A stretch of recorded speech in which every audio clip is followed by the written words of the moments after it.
Olá pessoal, sejam bem-vindos a mais um episódio do Valia Cast. Eu sou Henrique, faço parte do time de gestão dos investimentos da Valia e eu venho mensalmente dar as novidades sobre o cenário macroeconômico, tanto do mundo quanto do Brasil, e um panorama da rentabilidade da Valia, como é que foram os nossos resultados por segmento no mês. Em abril, o total de ativos da carteira da Valia rendeu 0,42%.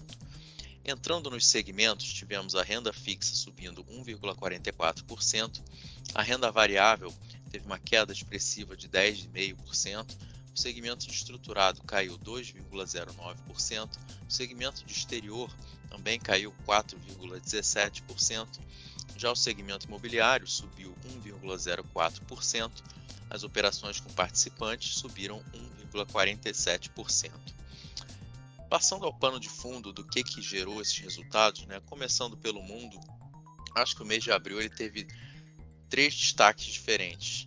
Uma preocupação dos agentes de mercado quanto ao rumo da atividade econômica na China, que ela mantém essa política de Covid zero, a perspectiva de que o Banco Central americano vai subir os juros mais rapidamente e a escalada do conflito armado entre Rússia e Ucrânia. Passando aos Estados Unidos, os dados recentes eles mostram um mercado de trabalho bem aquecido, com mais vagas abertas do que desempregados, o que vem gerando uma pressão de salários mais altos por lá. Além disso, o núcleo de inflação, que é uma métrica que o Banco Central americano presta muita atenção, é uma exclusão de preços mais voláteis, sai desse núcleo a energia e a alimentação. Esse núcleo ele segue em elevação, ou seja, os preços eles estão se elevando de forma consistente nos últimos meses nos Estados Unidos. Esses dois fatores eles levam a crer que o mercado de juros ele vai ter um incremento rápido no curto prazo, podendo ser mais intenso do que originalmente esperado no começo do ano. Em contrapartida, essa postura eleva o risco de recessão por lá. Mais juros podem causar uma recessão mais à frente, embora esse ainda não seja o cenário mais provável.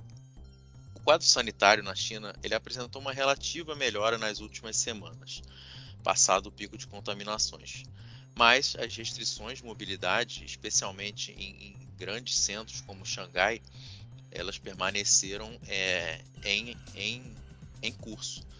Por outro lado, o governo chinês ele sinalizou potenciais estímulos monetários e fiscais para tentar manter a meta de crescimento econômico do país em torno de 5,5%.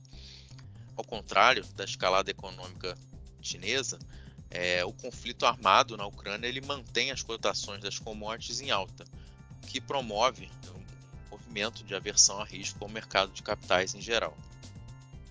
Isso levou, passando as bolsas de valores, a fecharem o mês em forte queda. O índice MSCI World ele desvalorizou 8,3% e o mercado americano, aqui representado pelo S&P 500, teve baixa de 8,8%. Passando para o Brasil, esse quadro de aversão maior a risco ele teve um impacto na nossa moeda e o dólar ele voltou a negociar próximo de R$ 5,00. A atividade econômica ela apresentou uma leve recuperação recente, com o aumento da confiança dos consumidores e um sentimento melhor no segmento de varejo e industrial, especialmente. Isso levou o mercado a aumentar ligeiramente as projeções para o crescimento da nossa economia em 2022. Porém, o elevado endividamento das famílias, o contexto global mais adverso e a incerteza eleitoral são riscos de novas revisões positivas à frente para a nossa economia brasileira. Passando a inflação, o IPCA de abril ele teve uma alta de 1,06% e passou a acumular 12,13% nos últimos 12 meses. Esse é o maior nível desde 2003.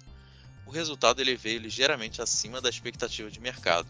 Teve a gasolina aí como o principal vilão e principal contribuidor para o número, que teve alta de 2,48% no mês. Em seguida veio a parcela de alimentos, com destaque para a batata inglesa e o leite longa-vida. Passando a mercados, a nossa bolsa local ela também sofreu esse movimento de aversão a risco e caiu 10,1%. O destaque negativo aí foi o setor de consumo.